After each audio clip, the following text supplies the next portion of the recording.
सर्वोपस्थित गुरुदेव भगवान के चरणों में बैठे हुए मुक्त मंगल संत समाज, माताएं, बहनें, भाइयों, जैसा कि आप सभी को विदित है कि आज हम परम पूज्य हृदय सम्राट घट घटवासी श्री नंगली निवासी भगवान जी के जन्मदिन प्रकाश उत्सव अवतरण दिवस पर हम बड़े आनंदित, बड़े हर्ष और उल्लास के साथ श्री सद्गुरुदेव भगवान जी का जन्मदिन मना रहे हैं।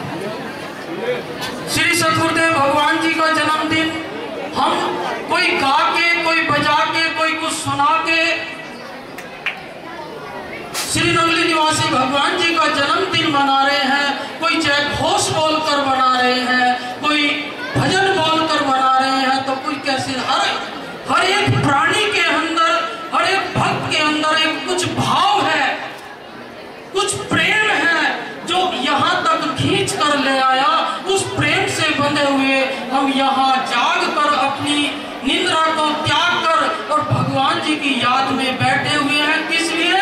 अपनी झोली को भरने के लिए। और झोली कब भरती है आप लोगों को सभी को पता है। जब आप पहली झोली खाली कर दोगे तो तब दूसरी झोली में कुछ आ जाएगा। अगर आपके अंदर पहले से ही कुछ भरा हुआ है, कुछ पहले से ही मौजूद है, तो इस झोली में दूसरी चीज कैसे डलेगी? अगर आपको कुछ पाना है तो गुरु महाराज के इतने दीवाने हो जाओ, इतने मस्ताने हो जाओ, इतनी लगन दिल के अंदर लगा लो कि हर समय गुरु महाराज का ही चिंतन मन के अंदर चलता रहे, तो तभी इसके अंदर कुछ मिल सकता है, कुछ पा सकते हैं। क्योंकि हम इतनी बड़ी हस्ती के आज दीवाने हैं जिनकी लीलाएं जब श्री गुरु महाराज जी साकार रूप में विराजमान थे, उनकी कदम कदम पे नई नई लीलाएं हमारे बुजुर्गों ने देखी और हम लोगों को, इन संतों को सुनाई और इन संतों ने आप तक पहुंचाई। मुझे एक घटना याद आई। जिस समय श्री गुरु महाराज जी नंगली निवासी भगवान जी साकार रूप में विराजमान थे, अलवर में विराजमान थे, चौबारे पे सत्संग चल रहा था।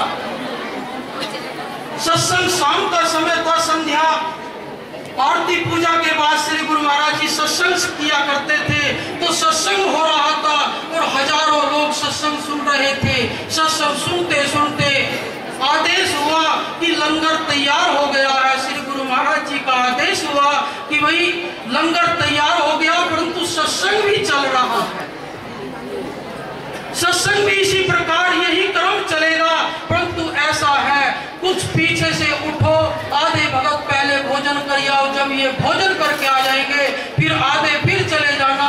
इस क्रम से भोजन करते रहो, प्रसाद पाते रहो और सत्संग भी चलता रहेगा, उधर लंगर भी चलता रहेगा। इस प्रकार क्रम चलता रहा और क्रम चलते चलते उधर लंगर की समाप्ति हुई, पर सत्संग की समाप्ति नहीं।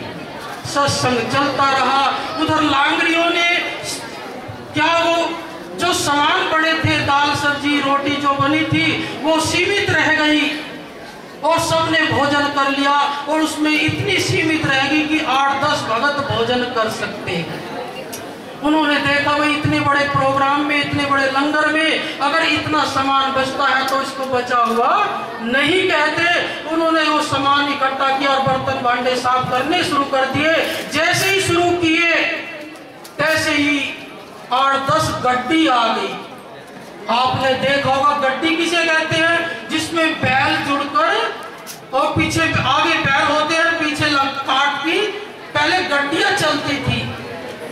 तो 8-10 गड्डी आ गई, उसमें 70-75 लोग एकदम अचानक आश्रम में पहुंचे। रात के 9 बजे गुरु महाराज जी बैठे हुए प्रोग्राम सत्संग दे रहे थे, तो देखा कितनी भगत आए हैं। आकर सब माथा टेक कर बैठने लगे। जैसे ही बैठने लगे गुरु महाराज जी ने आदेश दिया कि जाओ भोजन करो। इधर से तो आदेश हो गया भोजन करो, उधर भोजन की समाप्ति थी। भोजन था नहीं, कुछ ही बचा हुआ था। इतने में महात्मा जी पर्चा बढ़ाने लग रहे थे कि सुबह ये सामान आएगा और तक सुबह का लंगर तैयार होगा। उसी बीच में महात्मा जी अचानक आए। महात्मा जी को पता लगा कि गुरु महाराज जी ने जो है आदेश दे दिया कि जाओ सब भोजन करो। और ये भगत लोग हाथ पैर धोकर लंगर में जा जाकर बैठने लगे। जैसे ही बैठने लगे भोजन वहां मौजूद नहीं था। लांगरी भागे भागे गुरु महाराज जी के पास पहुंचे। गुरु महाराज जी को दंडवत प्रणाम करके कहा कि गुरु महाराज जी आपने ये क्या किया, आप पहले लंगर की तो व्यवस्था जान लेते। ये भगत जो आए हैं इतनी दूर से चल के आए हैं, इनको भूख भी लगी हुई है, परंतु पहले लंगर की व्यवस्था के बारे में जानते कि वहां क्या है। तो श्री गुरु महाराज जी ने कहा कि क्या ये जो भगत मेरी याद में आए हैं, जो मेरे दीवाने हैं, सुबह से घर से चले हुए हैं और शाम तक 9 बजे तक यहाँ पहुंचे भूख से प्यास से, क्या ये रात को भूखे ही सोएंगे? महात्मा जी हाथ जोड़कर खड़े हो गए। गुरु महाराज जी आपकी मौज है, आप जानी जान है, आप जैसा चाहोगे वैसा होगा, परंतु आदेश ये करो कि हम करें तो क्या करें। उन्होंने कहा कि अच्छा ऐसा करो, जब कुछ है ही नहीं तो ऐसा करो जो बचा हुआ है उन सबको इकट्ठा कर कर और लो ये मेरी पलंग की चादर ले जाओ। जिस पलंग पर विराजमान थे श्री गुरु महाराज जी, उस पलंग की चादर को गुरु महाराज जी ने अपने हाथ से उठाकर दे दी और देकर कहा कि ये चादर, महात्मा जी सोचने लगे कि भगत लोग चादर थोड़ा ही खाएंगे, भगत लोग तो भोजन खाएंगे। उन्होंने कहा कि नहीं नहीं, ये जो जितने भांडे तुम्हारे हैं, जो दाल सब्जी जो बच रहा है उस पर ढाप दो और ढाप कर जो है अंदर झांक कर मत देखो कि अंदर हो क्या रहा है। दाल वाले से दाल निकालो, चावल वाले से चावल निकालो, सब्जी वाले से सब्जी निकालो और पूड़ी वाले से पूड़ी निकालो, परंतु अंदर दृष्टि डालकर नहीं देखना कि अंदर हो क्या रहा। चादर ढाप दी गई।